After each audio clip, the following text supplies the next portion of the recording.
Okay, here we go. We have another episode. This is actually the first episode of 2023, and it seems appropriate that Deb's not here because she misses so many episodes all the time. And so, like, it makes sense. I don't think our audience even expects to see her anymore, but that's okay because today we have an awesome guest, a friend of ours, new to this podcast, but a friend of ours from other podcasts that we've done, and another teacher. So we just have another teacher sliding right in and filling in for Deb. We have Kira McKechnie. She's an elementary school teacher and a softball coach at Christian Brothers High School. What's up, Kira? What's up? Happy to be here. Excited to have some conversation and, get connectable. Oh, look at that. Very few people toss the name of the show out in the first. She's It a was the true perfect pro. opportunity. Yeah, That's perfect right. opportunity.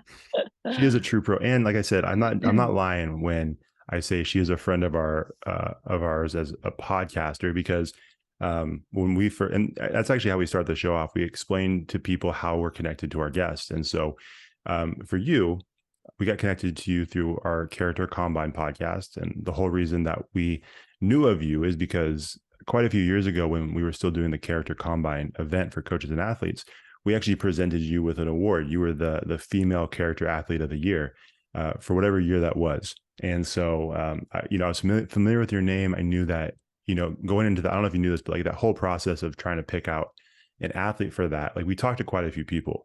And so yours was kind of like a slam dunk. Like the people we choose is like, yeah, they're like, absolutely, this person's deserving. And so, but from Joe Davidson to other coaches of yours, everybody had such nice things to say about you. And so even though I didn't know you, I was familiar with your reputation. And so then we started doing the Character Combine podcast. I'm like, well, we should probably get Kira on because she's incredibly influential in the community. And then since then, we've continued to bug you for doing podcasts, which is a compliment to you because that just means that people love hearing what you have to say and your episodes are always really popular. But from your perspective, you're like, I wish I wouldn't have said yes the first time because now they keep asking. No, I love it. I think it's so fun. It's just a great way to, come on here, express myself, share my thoughts on things, and, let other people hear kind of what's going through my mind in certain aspects of my life. So it's always really fun and I enjoy it. Okay, thank God, because this would be incredibly awkward if each time you're like, oh, I don't want to do this. Like, oh man, Yeah. not again. And I'm telling you, I tell my wife every time when we post your episodes, I'm like, man, it's my wife she's a teacher as well. She's a high Hmm. school teacher and she played softball here in Sacramento. And so she's Okay. familiar with the community. And I said, I don't know what it is about the softball community, but they really show up for each other. And your episodes just go off the chart. And anybody we've had on the show that's connected to the softball world, I mean, it just goes crazy. I think we've talked Yeah. about this before, but I mean, maybe we'll start there. Like this whole idea of being connected to each other, connectable. Like, what is it? What is it about the softball community that's so tight? Because I feel like it doesn't matter what team you're on. If you played on the same travel team, it's just like everybody knows each other and everybody wants to support, which is really cool. But what are your thoughts on that? Absolutely. I mean, honestly, anywhere I go, I think I make some kind of softball connection. I'm like, oh, this person, I played with this person. I was, 8 years old, or there's some connection between, and just especially in the Sacramento area, I feel like so many girls went through the travel ball softball world at some point or another. And so it's like, I have a coworker right now and like decided to coach PAL volleyball together, and we found out we had all these connections through softball, which is just like it's so bizarre because it's like we have an age difference and we're not near the same age, but we know the same people, and it's such a small. It's like there's so many girls, but it's also such a small group, and it's a small world because you just happen to know everybody. And I think with softball, like because it's such a sport where you need so much moral support that's where those bonds really get built, because it's a sport where you have to be cheering constantly for your teammates. You have to have their back 100%. It's a sport where there's so much trust in one person at a time that you really start to develop those friendships at such a young age, and then they just continue to grow throughout your life. Like my one of my best friends is a girl I played like 10U travel ball softball with. And we played together for, a couple seasons, and we didn't play together very much after I think 12U, but we just have stayed super close, super connected for, our whole lives. And so most of my closer friends are from softball just because I think we had that connection of trust and we were able to really develop that friendship at a younger age. And it teaches you so many life lessons. So you're going through so much with these people who you're with, you know, 5 days of the week, and you're traveling to Southern California with, and you're sharing hotel rooms with, and going on these, 30-hour road trips with. So it's really cool and awesome to be a part of it because, like I said, like I can go somewhere and be like, see someone in a certain sweatshirt that's a softball team. I'm like, oh my gosh, like I used to play for them. And then it starts a whole connection. And then, like I have students whose older sisters have played for coaches that I've played for. And, during parent teacher conferences, I talk to the parents about it. And it's just crazy because it's literally everywhere you go. Um, it's just always having that connection with someone in the room, honestly. Yeah.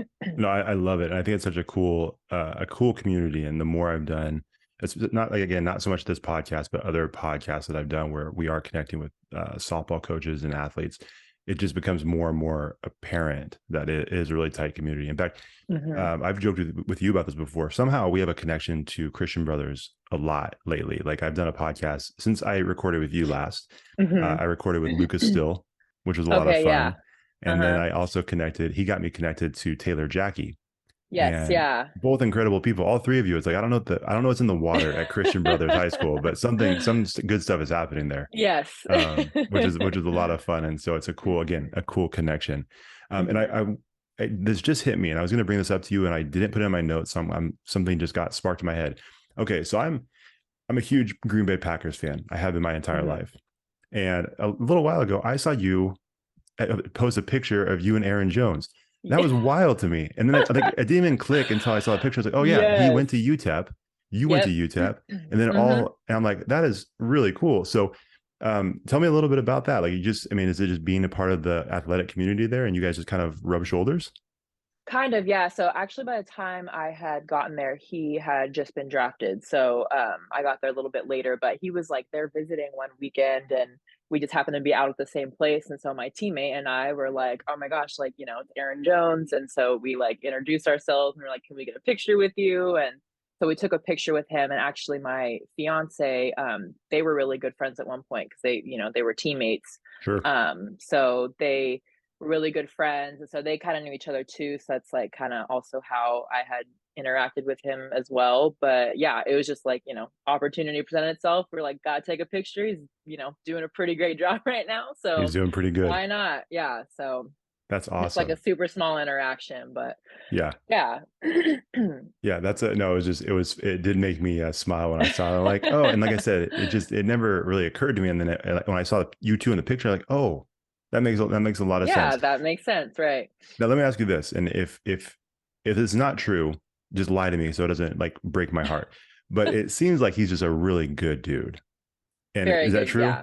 Okay, yes, perfect. Yeah. Whether that's he's true like or not, I don't care. Super friendly, very outgoing. He's like more than happy to take pictures with whoever. Yeah, he's a really, really good person. That's awesome. It seems like it's so good. My heart's still intact. I can still be a fan of him and not feel a certain way.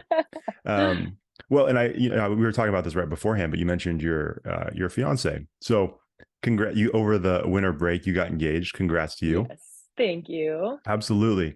And so I got to put this out there. I don't know if you and your fiance, I don't know if kids are in the future, but you're a tall, athletic woman.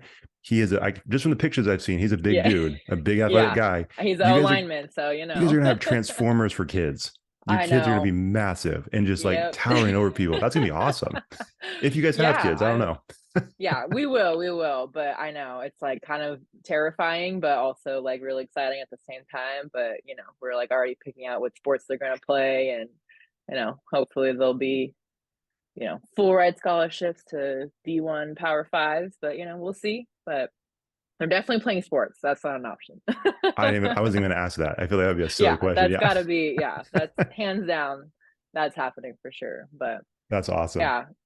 Yeah. No, I just had to mention that. I mentioned to my wife, I'm like, hey, Kira got married and her husband's a lineman. I'm like, those kids, I mean, You just Oh want yeah. forget sports. Sign up to do like an Avenger or something. Like that's basically what they're gonna be like superheroes. Seriously, I know. They're gonna be like superhuman, honestly. Yeah. So Yeah. again, and if you're not comfortable with this, please just let me know. We'll cut it. But like I don't know your guys' relationship. I don't know anything about your background together, but it appears that you guys have done the long distance thing. Um, Now there's a lot that goes into this because when you and I last podcasted, no, maybe it was, yeah, it was the last podcast we did. You were just starting your coaching career, which was at a weird time because that was at the Hmm. beginning of the pandemic. And you Hmm. were also starting your teaching career also towards the beginning of the pandemic. Now you were dealing with a lot of stuff. And then on top of that, you also have a long distance relationship. So, um, I guess how, just tell me a little bit, like how crazy was life? Because that's a lot of stuff to juggle, and it's not an easy time in the culture to have to deal with all that stuff. But here you are, you're still teaching, you're still coaching, and you're engaged. So obviously it worked out in all three, roads. But Yes, like, lucky me. man, Yeah. what was that like though? Um, it's been really hard, honestly. Just, it takes a lot of balance, a lot of money traveling. Yeah, But, sure. just I think obviously, yeah, with the pandemic starting, my coaching career starting, my teaching career starting, being in long distance, I think initially that I was very overwhelmed. And then COVID had hit, and so everything just shut down at once. And so that kind of was very unusual for me. Like I wasn't used to just not doing anything, like I went from being a D1 athlete, being up at 5 in the morning and having study hall at 8 p.m. at night to having nothing to do at all. And so I think like I I just like I am someone who like I can't just not do something. Like I have to be up and doing something and working towards something, working out, whatever it is. And so that's when I decided like, okay, I'm gonna go back to school and get my master's. And my boyfriend then, fiance now, had we went I think like 3 months without seeing each other because of COVID, because he was down living in Southern California and I was up here in Northern California. And like my family didn't want to like risk it, and we were just being super, careful and cautious. And so we went that whole time without seeing each other, which was obviously super hard because like the longest we had gone without seeing each other. So that part was really hard to balance, but we ended up being able to see each other, and then it kind of, worked itself out. And then he ended up moving to Kansas to coach at Independence Community College for football. Um, and so around that same time, that's when I had started working. I wasn't a full-time teacher. I was a teacher's aide, but I was going to school, and that was, my first real season coaching. So I think because like I have so much to do all the time, it distracts me from the fact that I'm not physically with him. And I think also like obviously like, long distance, it sucks and it's really hard and it takes a lot. It's not for everybody. Like it's really hard to do. I think the point that we are at our lives, we've both been able to focus so much on building our careers and building our resumes and really like perfecting our craft, that when we are together, like we are already like on the right path for our career. So it Yeah, almost has like benefited us in the sense that, we've been able to just focus and like instead of, coming home early so that we can just see each other, like we'll stay extra time at work to get some other stuff done, or he'll go recruit some more because he has time. And, it's not like he has anything else to do. And same sure. for me. So I think in that aspect, like, it's beneficial for us for as far as our careers go. But I feel like it's funny because I just finished my master's program in May, and so I felt like I was like one less thing off my plate. But now we're engaged, so now I'm planning a wedding. So like that's almost taken place of that. So I'm like, I thought I had one less thing on my plate, but now it's kind of just ended up back where it was. And now I'm also the athletic director at my school that I work at, Wait, so I'm that wait, too. what? What? You just dropped that bomb. I didn't know that. Oh yeah, surprise. Dang. Yeah, I'm Okay. in charge of the girls' sports at the school I'm at. So that was offered to me at the end of the year last year, and I was like, you know what? Throw it on the plate. Let's add it to, Why add it not? on there. Why Yeah. not? Exactly. Why not, add it to the resume. Doesn't hurt, whatever. So that I've also added this year, but I don't know. I just feel like I like to take on a lot at once and just challenge myself in that aspect and then just like keep myself busy. Yeah, That way I'm just always doing something. I don't have too much time to, sit and think and like miss him a whole lot, even though sure, I do miss him all the time. But sure. yeah, so I think having all those things, coaching and teaching and, being the AD, all that helps with the long distance. And same for him. I mean, college football, like that is no joke. Right. He's busy, 12 hours out of the day. So same for him. Like he's able to get a lot done and to help prepare us better for when we are, together. Yeah. Man, that's crazy. I just dropped the AD bomb. I wasn't I know. expecting that. We should have been having this conversation at home team. That was I wild. know. Hey, good for you. Congrats to you on that too. Thank you. Thank you. Yeah, I have a bunch of different things to say, but it's interesting. Something that we've talked about in this podcast is, how you determine, what you take on, what you say no to, what you say yes to. And it's an interesting question because I think sometimes people talk about it in a very general way, like, well, you don't get overwhelmed, make sure you don't take on too much, and da da da da da.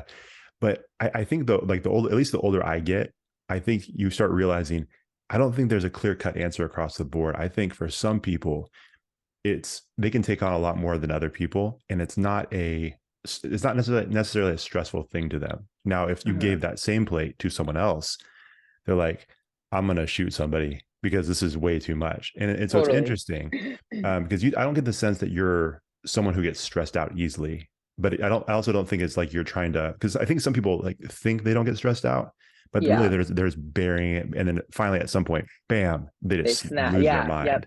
Yeah. But I don't get the sense that's you. It seems like you have a pretty good balance and understanding of what you can take on and where that limit is for yourself.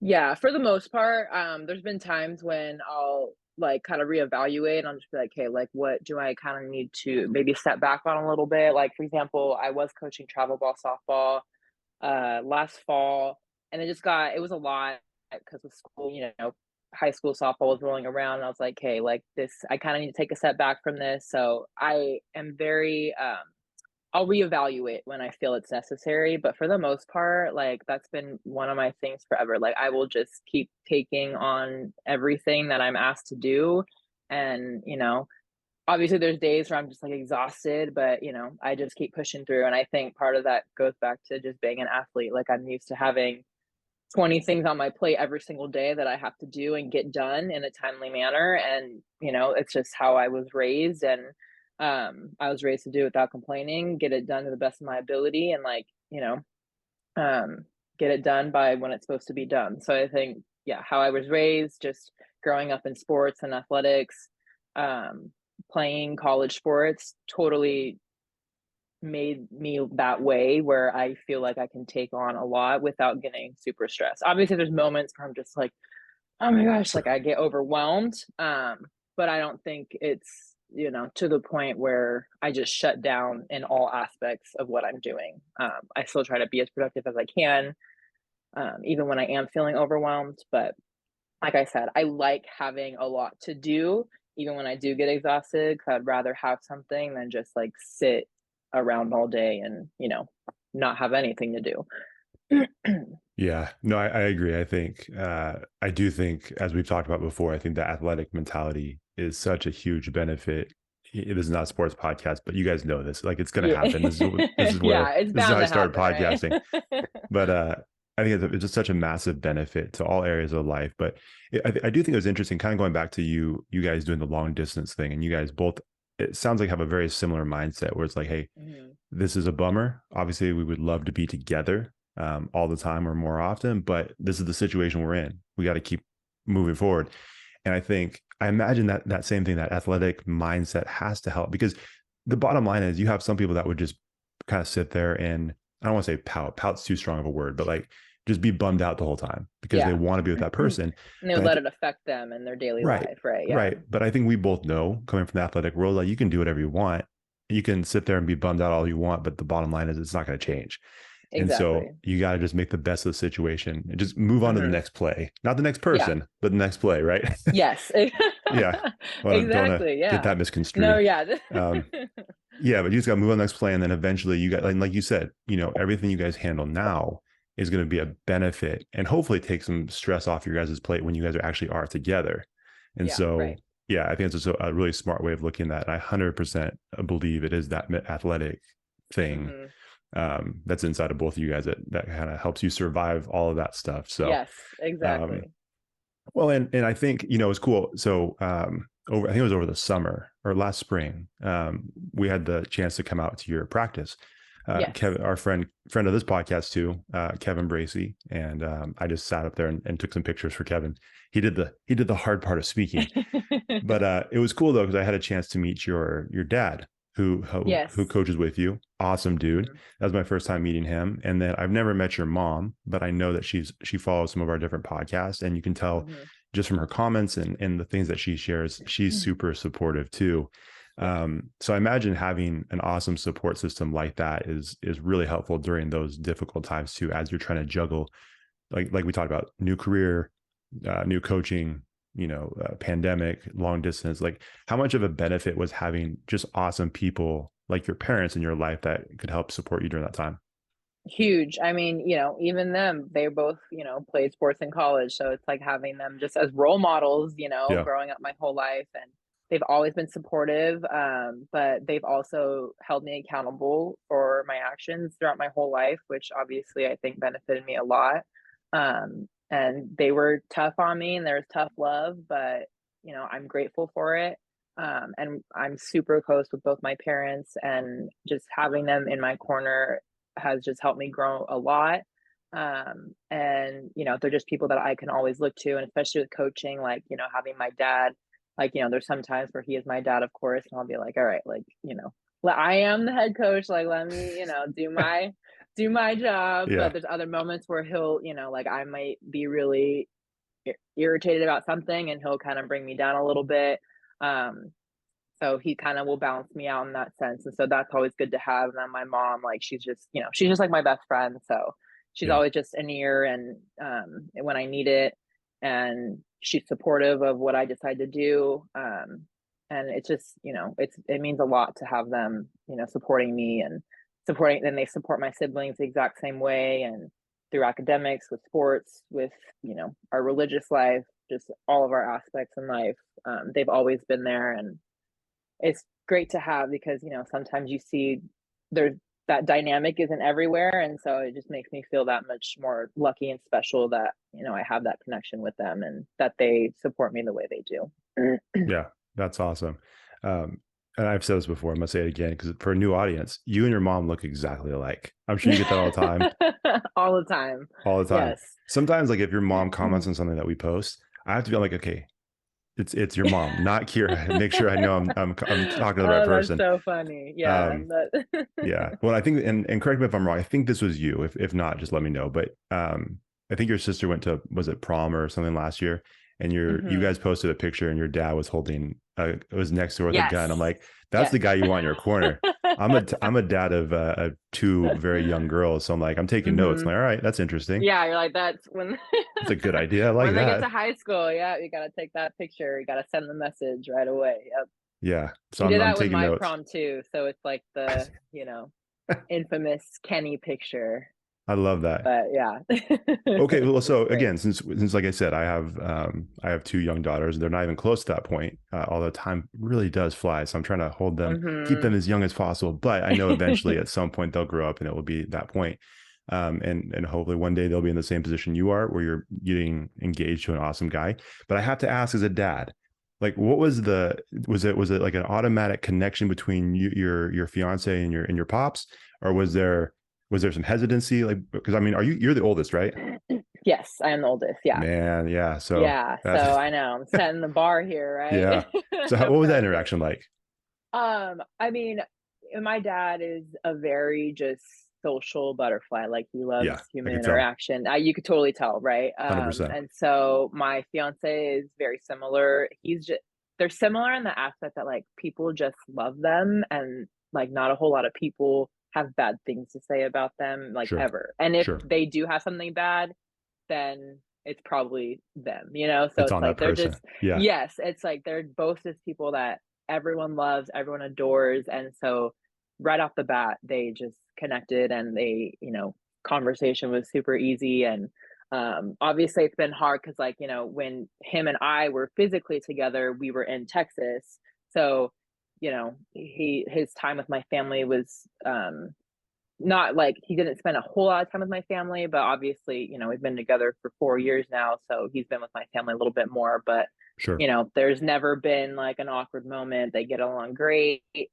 Um, my fiance obviously asked for his blessing before he proposed, and my dad was more than accepting and super excited. So they've had a good bond just since the start. And my dad, I think if he didn't like someone, he would have made it known like right away.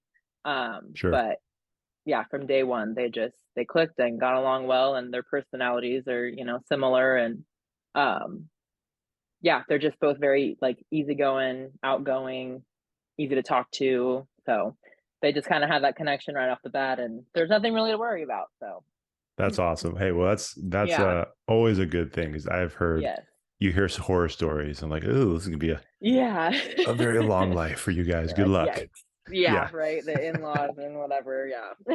it can be rough. My mother-in-law actually listens to this podcast, and as Oh, far as I know, she really? still likes me. I'm like, this is you're really rolling the dice by listening to my podcast. But if you want to be that You bold, go insist, ahead. yeah. So shout out to you, Paula. So anyways, so some people are probably thinking like, I did not tune into this podcast for sports talk. Like I said, this was going to happen. We've It was always bad. talked I about mean, sports. sports, yeah, sports are kind of where my world revolves around. So That's what I'm saying. So that's just all in right. case, we'll jump into the teaching stuff because that was a There we big part of go. why I wanted to have you on this podcast. This one Hmm. specifically because we have talked a lot about sports, and if you guys are interested, let me know, and I'll send you links to the other episodes we've done with Kira where she talks about her sports background more. But did you so being a teacher? So I guess a couple questions. One, did you always want to be a teacher? And then two, did you always want to be an elementary school teacher? So deep down growing up, I always dreamed of being a teacher. Just the idea of like having my own classroom and like as a kid I would pretend to be teacher and, play teacher. And once I hit probably like around high school, I had always been hearing like, well, teachers don't make enough money, like you're not gonna, make enough to, sustain your life like a lifestyle, blah blah blah. So then I kind of like veered away from it, and I was like, okay, well, what do I want to do that, is something I enjoy and I won't get bored doing. Um and I wasn't super interested in like a sitting at my desk all day job because, like I said, I like to be up and doing stuff, and I like challenges every day and all that. So then I kind of geared towards like criminal justice. And then I was thinking, like, hey, maybe one day I'll work in the FBI. And so in college, I took like all criminal justice courses, and that's like what I majored in. And then I came back home, I started applying jobs in the state and, trying to work for like the Office of the Inspector General, internal affairs. So I was trying to apply for jobs there. But then I ended up getting this opportunity, and it was pretty good pay to work as an instructional aide for students with learning disabilities. So I did Awesome. that just as kind of like a way to just get experience, make some money, just as a kid right out of college. So I did that, and then that's kind of when I realized, like, okay, I think this is like what I want to do. I I had a really hard time with it, which, wouldn't make sense because, like, why would I want to continue doing that? I struggled a lot because um, I didn't get a whole lot of training on it, and I was working with a child who had autism, and it was very frustrating because I don't like not being good at things. And so I was super challenged by it. And then COVID happened. So then I got laid off and all that happened. And so then I kind of just sat and started thinking, like, hey, what do I really want to do? Like, what do I want to do? It's going to make me happy, money aside, whatever. And then I was like, you know what? I want to teach. Like, it's where my heart like wants to be. And it's just, money aside, I want to pursue it. So that's when I enrolled in USF for my master's in credential in teaching or in education. And then I had emailed St. Robert's Elementary School because my little brother was attending that school and they were looking for an aide. So that's when I started doing that. And then I just, I fell in love with it, and I worked in a first grade classroom. I did PE for middle school, and I loved it. And I had so much fun, and I just like creating relationships with the kids, and having the kids who will just hug you randomly just makes it so much better. And then I knew I elementary is just where my heart is. God bless middle school teachers, but it takes a special individual to do that. And I'm sure those middle school teachers will say the same about elementary school teachers, and That's my same for sister, high school. actually. And really, yeah, Yeah, she's a middle school math teacher. that's, good for her. I couldn't do it. I love my kids from last year who are sixth graders now, but I think it's a whole different ball game. So I think where I'm at right now, so honestly, I had no interest in doing fifth grade initially. I am doing fifth grade right now. I wanted to do first through third, and I always told myself like third's the oldest I'll do. But then the fifth grade opportunity presented itself, and I love it. I love fifth grade. I think it's like the perfect in between. Like, they're not too cool for school quite yet, but they're also old enough to like understand my humor, understand my Right. sarcasm, do things independently. But they're also young enough where like some of them will still, give me hugs and draw me pictures and, tell me I'm the best teacher ever. So it's like the perfect balance of what I want in the classroom. And so I really love fifth grade. And now I'm like, hey, the youngest I would go is probably third grade. So Interesting. my perspective on like what grade I wanted to end up doing has totally changed. First grade, they're super cute, super adorable, but it's just like the independence aspect is so different than it is in fifth grade. So I think, you know, I like the older grades because of that. And so that's what I would want to stick with. That's awesome. Yeah, it is such a weird thing because like I've seen it from so many different perspectives. I know a lot of different teachers. Like I was telling you, my wife is a high school PE teacher. I Mm-hmm. remember when we were dating, she was at an elementary school, and Oh, she's like, wow. eh. She was at the point she's like, you know what, this is not for me. I don't think. She's like, I love little Yeah. kids. She's great with kids, but she's like, as far as doing it full time as a profession, she's like, I don't think my like you said, her heart wasn't there. And then Mm-hmm. she loves working with high schoolers. Again, my sister, same thing. You're right. We've had that conversation plenty of times where it's like, yeah, you have to be a special person to do that job because that's a wild age. And Yes. Yeah. um, there was a time where my wife, back then my girlfriend, we decided, hey, let's take my sister flowers and balloons for her birthday. And so we went there, and we talked to the office, like, yeah, go back there, she'll love it. And we walked in, and it was wild. I don't want to make it like, I hate when I tell that story because like it makes it sound like she had no control. She definitely had control, but Oh, no, I get it. Like you understand, you're a yeah, teacher. I get it. Yes. Yeah. And she's like, thanks a lot, drop him off there. I'm like, okay, Yeah, like, cool. all right. There's Yeah, kids bouncing off the wall, I'm right. sure. Yeah. She's like, Oh, cool, yeah. cool. And then we got the text later. It's like, hey, I really appreciate it. Sorry, I couldn't talk. No, no, no. You don't have to apologize at all. Like, yeah, We we get it. understand. We saw. Yeah, it was like the Sacramento Zoo in there. It was wild. Yeah. So, Uh-huh.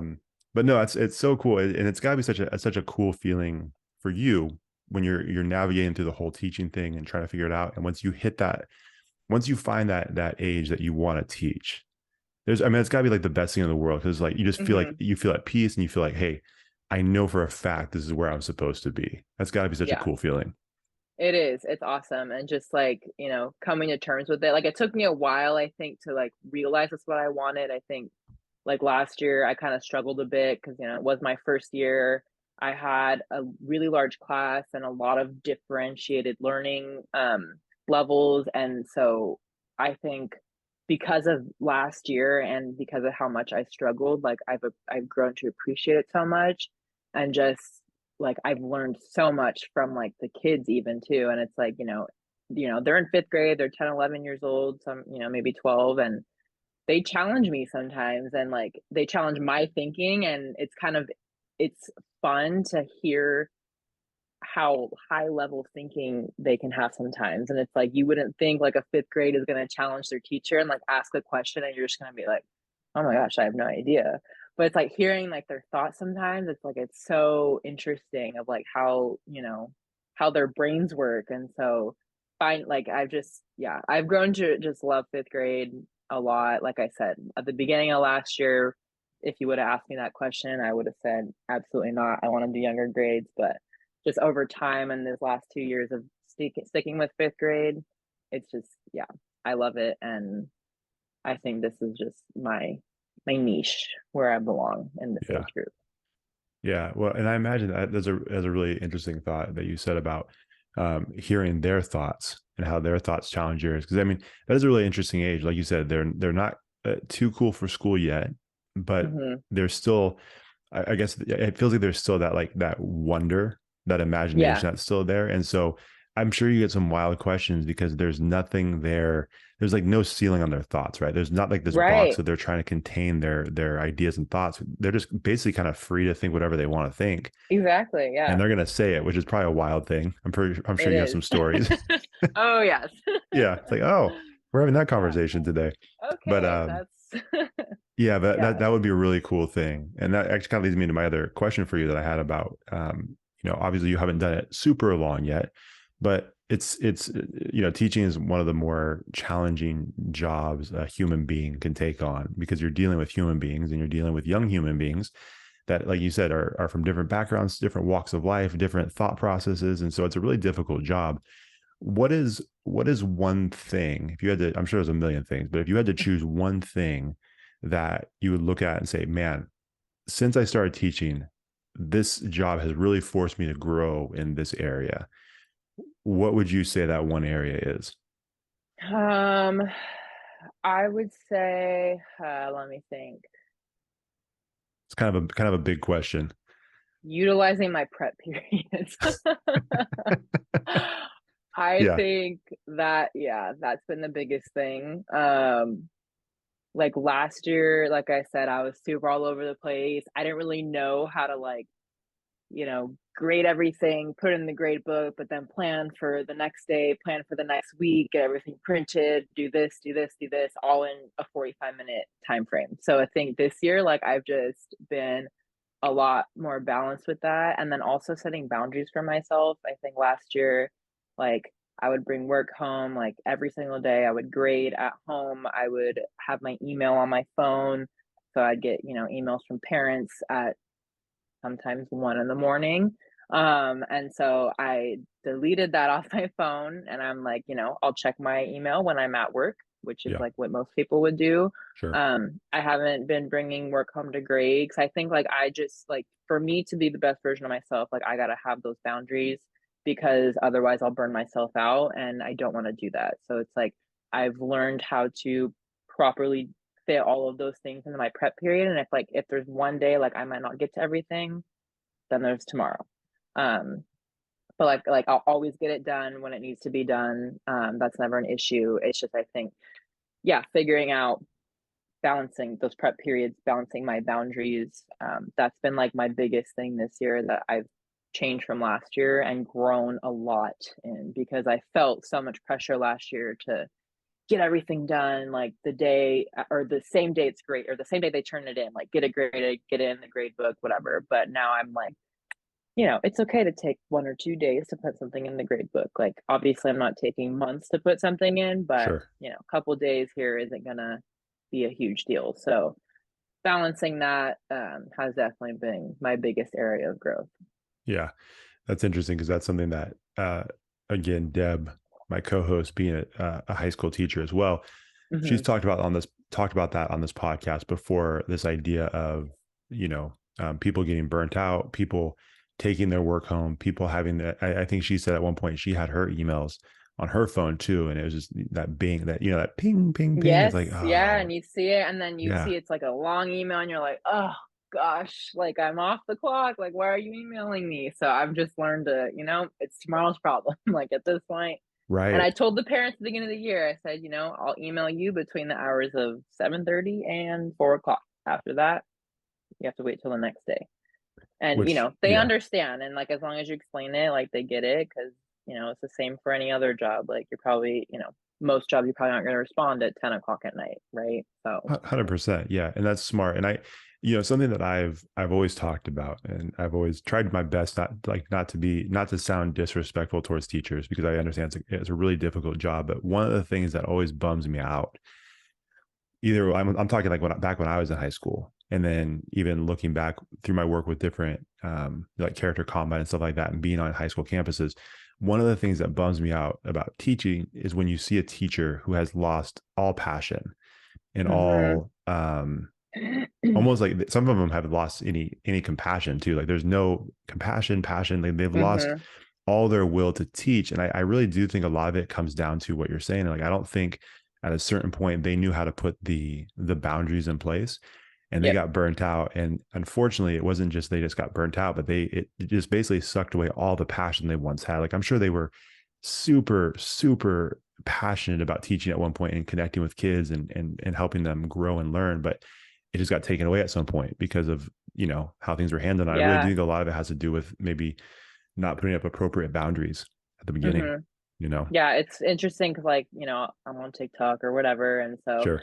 I'm on, like, teacher TikTok, and I'll see, like, all these videos, and it's so many teachers are quitting because they've just lost the passion for, what they're doing, and, it's a tough job, it's really Hmm. hard, and there's so many challenges every single day, but I love it, and, like, at the end of the day, there's nothing else I can really see myself doing, but there's so much teacher burnout, and I just think, like, with, the pay and, difficulties with behaviors in the classroom, and, like, a lot of times parents and teachers just aren't on the same page, and, like, that has a huge, effect on it, and it's just yeah, it's like I'm seeing it so much. I'm just like, oh my gosh, like how are there even schools running with all these teachers quitting? But yeah, I think Sure. definitely just the setting boundaries and like not communicating um all the time with like the parents and keeping them updated, and behavior management is becoming like a really big thing, and it's one of the biggest challenges in the classroom, and you're seeing it post covid, and like I which I wish I would have taught in a classroom prior to COVID, because I would kill to see the difference of a child, pre-COVID versus now. And because like I Sure. can only imagine how different it was, because all I have is, my fifth grade experience of me going into fifth grade, which was so long ago. Sure. So it's hard to even compare that to this age now. But I just am so curious, like, to see like how big those differences are to have an effect on why so many teachers are choosing the route of retiring early or moving to work at a different in a totally different career. But I've been saying there's a lot of burnout, or teachers just they just don't have the passion to do it anymore, which is really sad because like I said, like the little moments of like your kid running up to hug you, like it makes it all worth it, or them drawing you a picture, or seeing them finally understand the fraction adding and subtracting that you've been trying to get them to get for 3 weeks, having that aha moment. Like those Yeah. little moments just make it all worth it. But Yeah. yeah. I'm gonna be honest. I still don't understand fractions. I'm so bad at math. I have to study sometimes before I teach a lesson. I'm like, all right, like I know how to do it, but how can I break it down in like the simplest possible way? Because it's fractions are, oh my goodness, fractions and decimals. Oh, it's a lot. But that's like all fifth grade math. That's like all we're doing. So I'm like, they really, really got to get this down before they go into sixth grade. Yeah, I'm not sure how I made it to sixth grade, to be honest with you, because I'm so bad at math. It's tough. It's it really tough No, it's the worst. My sister, like I said, is a middle school math teacher. And so I for like to say her. that she just took it all. Like my parents just Oh saved yeah, for she her. took the math gene and didn't leave you any. Yeah. Then I'm like, I don't know what I'm better at than her, but that doesn't matter. She's better, Yeah. a lot better at math than I am. Um, yeah, no, it is interesting. It is unfortunate, like you said, that so many teachers, and understandably so, because it is such a challenging job, especially right now. There's a lot of stuff you guys have to deal with, and it's unfortunate because it hinders the whole reason you guys are there, which is to teach and help kids grow Mhm. and learn. But there's so many other things that you guys have to deal with that make the job difficult. So it is unfortunate. Obviously, one of those things can be, and as a coach too, parent interaction Mhm. can be a challenging thing. Now, um, let me ask you this: now, are you in the same community that you teach in? Well, yeah, yeah, Okay. Because that's always an interesting thing to me too, because I know that there's different thoughts. And I understand both sides. Like some teachers are like, no, if I'm within 15 miles of my school, I am too close. And then there's yeah, other teachers where it's like, if I could live on campus, I'd do it. And I yeah. know some different people who have different thoughts. I was kind of thinking, and I got the sense that I know you kind of coach and teach kind of in that community. So Hmm. I guess one, um, what is that like? Because obviously you're not making the decision to stay as far away as possible where you don't have to have any interaction. You might be at the grocery store and you might run into a parent or, Yeah, of an athlete or a student and, or anywhere you go, you might be just trying to go to a movie and you're going to run into right. someone. And so, that can be a challenge. And then on top of that, just because of your job in teaching, just parent interaction is part of it. So you're kind of in a situation where you could constantly be surrounded by it. And you constantly, again, going back to our whole podcast of being connectable and Hmm. having connection with people, like that's a connection, whether you like it or not, you just have to, it's part of your life. And so Yeah. what has that been like for you? Because I imagine it can be challenging at sometimes, but you seem like you have a pretty good, I'm guessing you have a pretty good grasp on it, but what has it been like for you? Yeah. And honestly, I've been super lucky, knock on wood, with parents so far that I've had kids or had their kids. Um, and they've, for the most part, have been just super gracious and very understanding. And I think last year was a little bit harder because I didn't have a ton of like face to face interaction because, we started out the school year wearing masks. We didn't allow parents to come in for back to school night. It was all virtual. Hmm, So there's a lot of different opportunities where normally you'd be able to meet face to face where I didn't have that until sure. I probably didn't meet some of the parents until March or May even of last year. So, that was kind of challenging, especially being a first year teacher. I am young for a teacher. And so I feel like, sometimes parents might have um, not been worried about it, but there was a little bit more questioning than there might have been for a teacher who had been teaching for, 10 plus years. So I think coming in as a young teacher, I was just learning a lot of like, how to properly communicate with parents. Just so like my biggest thing is I just need us to be on the same page. Like I need, you know, if they didn't do well on a test, we're sending the test home, parents sign it, I get it back to make sure they've seen it. That way there's just no like nothing's left up in the air. They have proof of what work their child's done. Um, but this year, like I got to meet all the parents. There was back to school night, so I pretty much met all of my kids' parents, and then I also coached, the volleyball team, and so I interact with parents there. And honestly, like I feel like I have a really good relationship with, even the parents from the kids that I taught last year. And like I said, they've all been really supportive and they're all very grateful and I honestly enjoy that part. I enjoy being able to connect with the parents, and I think that's super important to the success of the child ultimately because we both want the same thing. So it's like, why would we, butt heads and battle against each other when ultimately we both want your child to grow academically, spiritually, emotionally, and mentally? Like, we want the same thing for your kids. So there's no reason to like pick fights about anything. We're on the same page, communicate, connect, and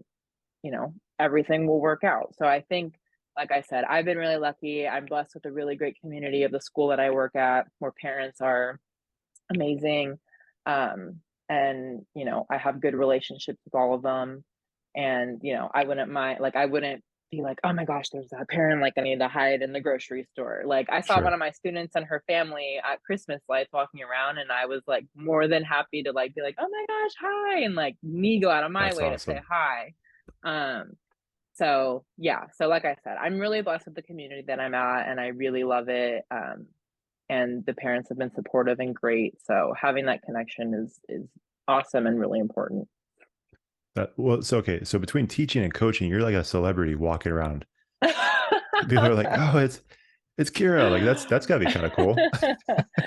Honestly, it doesn't happen as much as I would think because yeah, like I do live in my community, and I go to Target and grocery shop and all that, but I actually don't see people out as much as I would think. I'm a little bit further from CB, so I don't expect to see too many people out there, but Sure. yeah. All right. Well, I'm gonna just that's how I see it in my head. After everything you just said, that's how I see it. That's how I'm gonna believe to see it. So, Okay, I'll um, let you, yeah. oh, thank you so much. Yeah, of course. That's why I tell people it's like, hey, not a big deal, but we had Kira McKechnie on the podcast again. Not a Yeah, big deal, no but big deal, no big not a deal. big deal, but yeah, Don't she's be kind of jealous. yeah. Don't be jealous. um, so again, kind of going back to again, I keep going back to this idea of connection. One of the things that I've always thought was really interesting when it came to teaching and coaching too, but like if we're talking about teaching specifically, obviously you hear all the time about each person has a different learning style, right? It's you can't really there's not really a cookie cutter way for each person to learn, right? Like there's some Right. people are it's they're visual, right? And some people Mhm. need written instructions. All they break it down in like a multitude of ways. Obviously you're dealing with young kids and you're an elementary school teacher, so you're teaching multiple Yeah. subjects. Mhm. What has that been like trying to navigate? Because we've talked about this as I think we've talked about this as a coach. Like you have to understand the personalities of your athletes because if you want to get the Right. best out of them, like we've talked, some of them thrive when it comes to tough love. And Yeah. if a coach is loud, somebody else is like, "Oh my gosh," and that person's like, "Gotcha, coach. We're good." Yeah. And someone Right. else will just melt. And then the Mhm. flip side, someone that arm around your shoulder, they'll thrive under that, and someone else is like, "Well, what are we doing? I don't need a Like hug. what? Yeah. Like I need you to Right. tell me what I'm doing wrong." And so it's kind of the same thing in the classroom, I imagine. Like you have all these different kids, different personalities, different backgrounds. And you as a teacher, as the leader of the classroom, you have to figure out, okay, how do I get the best out of each and every one of these kids? But at the same Mhm. time, I have to teach everybody. And so it's like you don't have all the time in the world to do each individual thing for each individual student. So like how do you navigate this idea of connecting with each student and helping them learn in the most optimal way possible? That's been, I think, overall one of the bigger challenges of teaching post-COVID, I would say, just because there are so many different levels, so many different ways of learning, so many different ways for kids to access the curriculum. So I think just like acknowledging first and foremost, like acknowledging in the classroom, like there's different ways people understand things, there's different ways people will interpret information, and that's okay. That's, how it is. And I'll like, I'll tell the kids, like, I'm a visual person, I need to see a picture or something. Like if you tell me it, like, just tell me how to draw a picture and you're just speaking it, probably won't get the picture very like well. But if you give me like a visual, like then, I can do it that way. And I make that, that way, like they can see like, I have a different learning style too. Like I need to have it done this way and that's fine. But I think, we have luckily, we're blessed and we have a resource team of some teachers who, they'll work with kids who have, IEPs or 504s. And so having them accessible and being able to meet with them and talk about ways to help kids succeed. So whether it's, modifying homework, modifying classwork, they only have to do half the problems. Instead of making them write out the definition, maybe they can draw a picture of the definition. Making a visual poster to hang up in the classroom and then maybe making a printout with all the vocab words on it. So I think just, learning and just for each lesson, just presenting the lesson in multiple different ways. That way, like everybody's learning it. And I tell them, like, whichever way sticks with you and resonates with you, like, I want you to use that way. So I think just providing different methods of getting to the same answer or to the same end goal. But I told them, like, when you're driving a car, like, there's multiple ways to get to one destination. That's the same with learning, especially with math, right? Like there's a bunch of different ways that you can solve this math problem. We're going to go over all these different ways, and whichever way you think is best for you, stick with it. All I care about is the final answer. So, they can do a method that I've never seen in my life, but if they get the right answer, that's all I care about. So, I think just making sure nothing's like just black and white, and I'm not telling them like it has to be this way, it has to be this way, and just providing different opportunities for them to show me what they know without, um, not without, but showing me what they know in the way that they best can. So it takes a lot of like patience, with students and just learning, what they or how they're able to display that knowledge. And then, finally being able to kind of tailor what we're doing to best fit them. Um, but a lot of it is just like modifying the work. And yeah, like I said, I'll present a lesson multiple different ways to try to reach, at least every single kid. And then, from there, like if there's still a couple kids that aren't getting it, then that's when I feel like I can let everyone else kind of work independently, and then I can kind of narrow in with one specific kid who might need a little bit extra guidance in that area. So, Got it. Got it. Got it. No, that's great. That's again, like just even hearing that explanation, if anybody's listening to this and you're not familiar with the teaching world, like that should give you an idea of why teaching is so challenging and why it's exhausting. yes, yeah, it's draining. I don't know if it's true or not, but I saw something that said that teachers make more decisions in a day than like a neurosurgeon or something like that. And like they have to like Wow. make very like quick decisions, which like I've caught myself doing a lot because it's like, like if you go over the time just a little bit, or if you have like an awkward amount of time between lessons, you're like, oh my gosh, I have like 10 minutes. What do I do? Like you just got to pull something out. You're like, all right, we're going to do this now.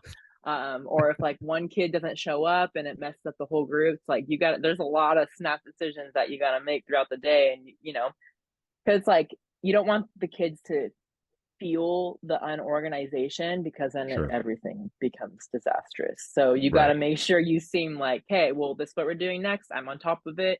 You're on top of it. We're moving on to the next thing. Because any like short bit of freedom and you lose them, and that's it.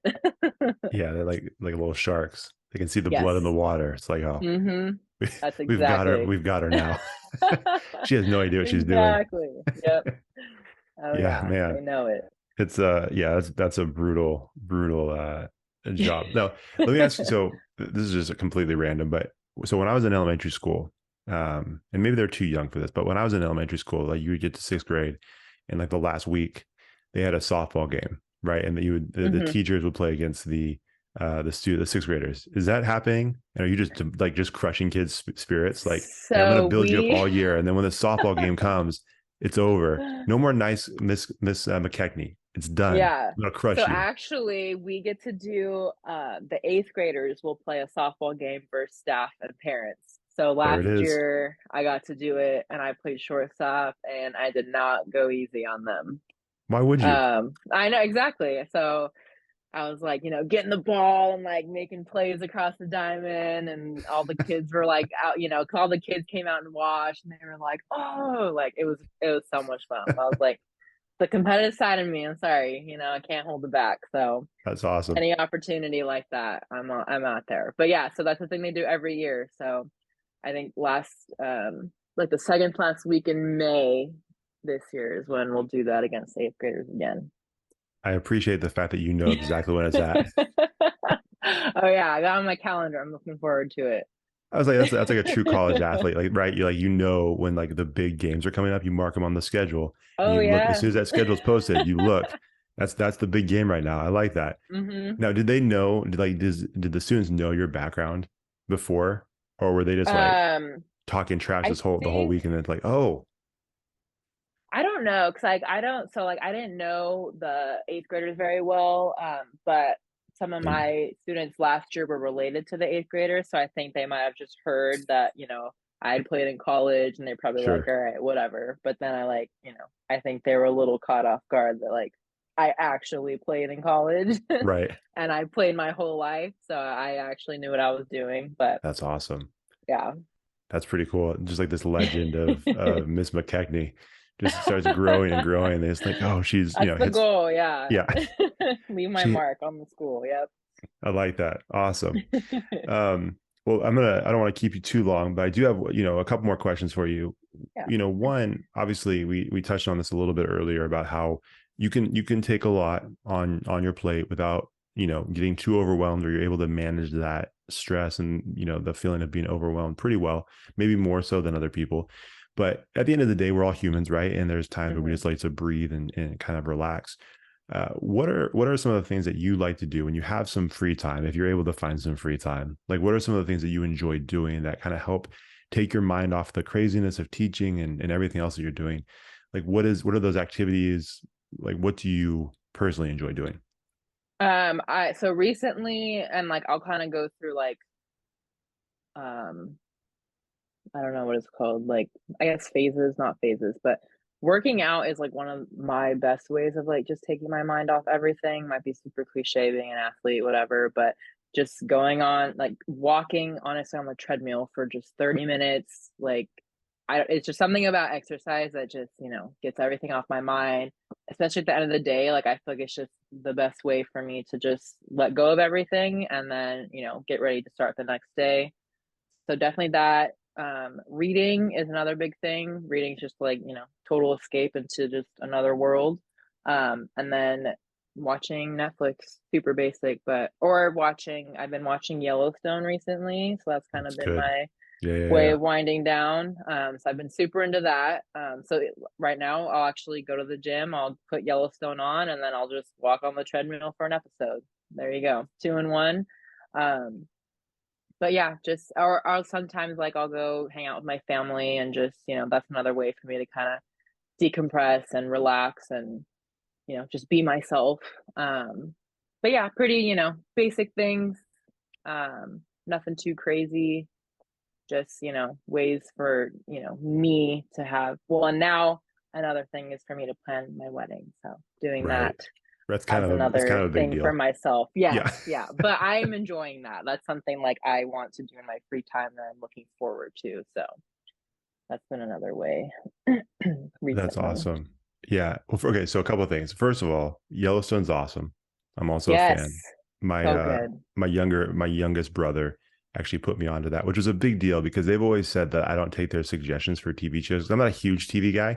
Yeah. And they're like, you never take our suggestions. I'm like, I don't think that's true. It's definitely true. I don't take many of their suggestions. They're 100% right. But that was one of them. Like, all right, yeah, I'll give it a shot. So my wife and I started watching, and yeah, it's awesome. It's I love that so show. good. I know. It's Yeah. so yeah. Are you completely caught up? No, I'm Okay. on season 3 right now. Oh, So I you have a little think ways to I have like go. a yeah, I literally just started probably like the last week of December. So, got to get caught up a little bit. But so far I'm loving it. Rip is probably my favorite character. Love him. He's awesome. Yeah, he's I feel less awesome. manly every time I watch the show. I'm like, this is what like an actual man is. I can't connect to this. He- He's so great. Oh my gosh. But You know, yeah, great show. so it's actually funny. So my wife, again, she watches the show and she's been watching it with me. So I actually watched the show up to a certain point, caught up to Hmm. it, and then once I hit that point, I'm like, I think you would enjoy it. So I went back with her and started watching it from Oh, okay. front to back. And so now she's up to date and she's watching with me. But it was funny because she didn't realize the actor who Rip was at That's first. what, yeah, a lot of people don't recognize him. I know. I had, because I'd heard of the show obviously before, so I knew going into it who he was. Yeah. But it's so crazy because he didn't See, even seem like the same person. she's like, that's a dude from Too Fast, Too Furious. I'm like, that's weird that you reference that. But yes, you're Yeah, right. right. Like, Yeah, you're right. That is the same guy. like that's the one you chose. But yeah, no, I know Yeah. it's so bizarre because yeah, it doesn't even look like him at all. You wouldn't expect it, but his No, yeah. character is definitely a lot different in this show, Oh, I think. Than way different. Yeah, way different. Like I said, it's yeah. just I mean, any of the guys in that show just makes me feel like less of a man because I'm like, I would not. I don't think I would survive as a cowboy. I know that's a whole different lifestyle. It's yeah, it's intense, but It's super intense. Um, so okay, well, since we're talking about TV shows, besides Yellowstone, what's another recommendation, or maybe not a recommendation? Maybe you want to recommend something. I don't know. But what are you enjoying on Netflix? What is the escape show right now? my new girl, Oh, love that I've never seen show it. with Zoe Deschanel. Hmm. Oh my gosh, it's just like it's one of those shows that I just have seen it so many times, and I'll just put it on like, with if I'm eating or whatever, Yeah. and it's hilarious. I love it so much. It's kind of like The Office for me. Like I love The Office, but I don't See, have a that's way to mine. watch it right now. Got it. So it's like kind of my replacement for that. So yeah, I love that show. I've been trying to get like my best friend to watch it and my siblings to watch it. No one will listen to me. And I'm just like, it's literally one of the best shows ever, but you're missing out, whatever. Oh, it's always Um, the worst. I know, but I also recently finished Game of Thrones, and I never in a million years thought I would like that show, but I loved it. I was Okay. super disappointed with season 8, though, I will say. It That was a seems to big be the letdown. consensus. Yeah, it seems like everybody's Yeah. on the same page. I have not watched it. So I'm probably in the same boat. I just don't like the dragons, all that stuff. I don't Yes, that's how I was. I was like, everybody says that. it sounds weird. It Yeah. sounds something like I would not be into at all, but it is a phenomenal show. And I don't usually like fantasy type stuff like that. Like Sure. I'm not into that, but it was really good, All right. except for season 8. So So for season 8, if just you skip that watch it, one. just get season 8. Yeah, just don't even finish the show. Just stop There at we go. 7 and call it a happy ending. Just But wrap it there. Okay. yeah, yeah, Man, people keep saying this. I really don't want to watch it, but people keep saying this. So I maybe at some point know. I'll But break once you down, start, yeah, and maybe at once you some start, it's point. pretty addicting. So maybe one day, yeah. Okay, we'll But see. Maybe. yeah, Um, okay. I could talk. We could have a whole. We'll have to have you back on. We'll just talk TV shows the whole time. Um, yes. but one last question for you, and I don't even know if you feel comfortable answering this, but okay. So obviously, you said you've multiple times you're planning the wedding, and Hmm. like I said at the very beginning, the softball community is pretty tight. You have a ton of connections. It's obvious just from following you over the last couple of years on social media that you're also close to a lot of people. That wedding list is going to suck when you have to narrow that down. That's going to be horrible. Like, do you have a plan? Like, do you have some kind of idea of how you're going to escape this? Because you're going to disappoint so many people. Yeah. So actually, prior to getting engaged, because my fiance is like, talk about knowing a lot of people. That man knows and has more friends than anyone I've ever met in my life. So he's Like, worse, it's, oh, he's way worse. Yeah. It's like, man. oh my gosh, it's insane. I've never seen anything like it. And I told him, I was like, your biggest challenge is going to be picking groomsmen because he has so many different friend groups of, best friends. And It's like a whole so football team. yeah, literally. So he had to narrow it down to like five. And so that was his biggest thing. But we had actually started making a list um, before we even got engaged. And it was pretty hard to narrow down, but I think, there's like these like I guess checklists or things to like look at, like have you talked to them within the last, 6 months and all these things to think about Sure. because, we had to consider obviously budget and stuff. So we were able to narrow it down and I actually like we're at a number that we're really comfortable at with, Awesome. having all the people that we really know will make it. And that's another thing too that's like really hard is because we have so many people from like different states that we had to also think about like will they come, like will they Sure. realistically, like will they be able to make it, some of them are coaching sports or they have whatever going on, so it'd be hard for them to travel. So I think because we know so many different people from so many different places, like we had to narrow it down to like realistically who will show up, like who will be there. Sure. um and so that's kind of how we were able to narrow that down a little bit. But yeah, it was definitely a challenge to have to, take into consideration all the places both of us have been, and all the people that we know. But I would definitely say his was more challenging for him to narrow down Yeah. because, he's coached at two different schools now. He played football at two JUCOs and at UTEP. He was like Mr. Popularity in high school. He'll hate that I just said that, but he was, friends with everybody. He was that guy. Yeah. So having to Yeah. narrow that down was hard for him. Man. Yeah. That sounds brutal. Yeah. Though, again, going full circle, it does everything the way you said all of that in your guys' process. That did sound like two coaches were putting this thing together. Like that sounds like hey, you know what? We like these kids, but they're not going to cut it on this Yeah, team. We got to cut them. exactly. It's like Yeah, recruiting, right? Yeah. yeah, I like that. Yeah, you guys will be fine. Yeah, Yeah. yeah. That's always a tough thing too, because like sometimes, and I know we went through it. Like you have the list, and it's like, oh, do we really need to invite that person? And Hmm. that person gets their feelings hurt, and then it's like, you don't even know my name. Why would you get your Right, feelings hurt? exactly. Yeah, Yeah. And suck I'm it like, up. and then, we don't need a bunch of people here who like only know me and don't know him at all. And it's just like, Yeah, making it make sense all yeah, through and through. But yeah. yeah. Well, good. I'm glad you guys have a good handle on that. Like I told you before, very excited for both of you. Um, I don't want to spin this into like another podcast, but I feel like your fiance needs to come on home team at some point because he sounds like he'd be a great guy to talk to. Yeah, he would love that. He actually, like, I think right before COVID, he wanted to start a podcast, or it might have been during COVID. He wanted to start a podcast with one of his close friends, but he would Nice. be totally perfect for this. Only thing is he's not from Sacramento, so I don't know if that would play into the home team, but he's got ties to me, so it ends up working out, right? That's one of those things where I thought about after we started that podcast. I'm like, huh, does this limit me and who I can invite? Then I found a workaround. I'm like, hey, we're either having people from the home team on the podcast, or we're going to bring in people from outside of the home team into our home team to bring that knowledge and insight to you There guys. you So go. I found a way to work around it. So Okay, we're, yeah. we're No, covered there. he would totally love to do that Okay, we'll have to make that 100%. happen. So, Yeah, because he sounds yeah, like a for good dude sure. that we need to be connected with. So, Yeah. anyways, another podcast. That's all off air stuff. Uh, Kira, where can they follow you if you want them to follow you on social media? Where can people follow you Yeah. and just connect with you?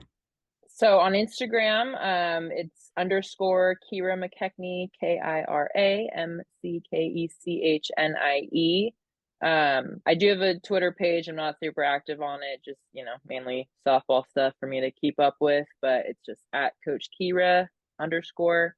Um, and that's really all. Not active, super active on TikTok, so I'll keep that one to myself. But Yeah, yeah, I would love for, people to follow me, get connected, ask any questions, any comments, anything like that. Always open to that. So awesome. And also, just be careful if you look for Coach Kira on Instagram. There's another Coach Kira that I have tagged multiple times, thinking I was oh tagging yeah. you, and it's very embarrassing because every time it happens, Oh I'm like, oh no, yeah, yeah, I sorry, gotta be careful. just me again. But yeah, don't fall for the fake Kira. Not that she's fake. She's just not the one that you But want to tag. yeah, Be right. careful. Yeah. Coach, She's very it'd be nice though. Coach Kira McKechnie though, would Yeah. be the Do the full thing. coaching one. Yeah. Yes. She's very nice, but you Oh, not that's not good, not but cheap. not the So same. Yeah. awesome. Well, Kira, thank you so much as always for taking some time to talk to us, and just again share your insight and thoughts. We definitely appreciate it. And congrats again on the engagement, and we're just very excited for you guys. And we will be talking to you later. Talking to you soon. Awesome. Thank you All for right. having me, and I'll talk to you soon. Sounds good. Thank you so much. All right. Thanks for watching the show. If you enjoyed that episode, make sure you like it, share it, and hit the subscribe button to get a new episode every week. We'll see you next time on the Connectable Podcast.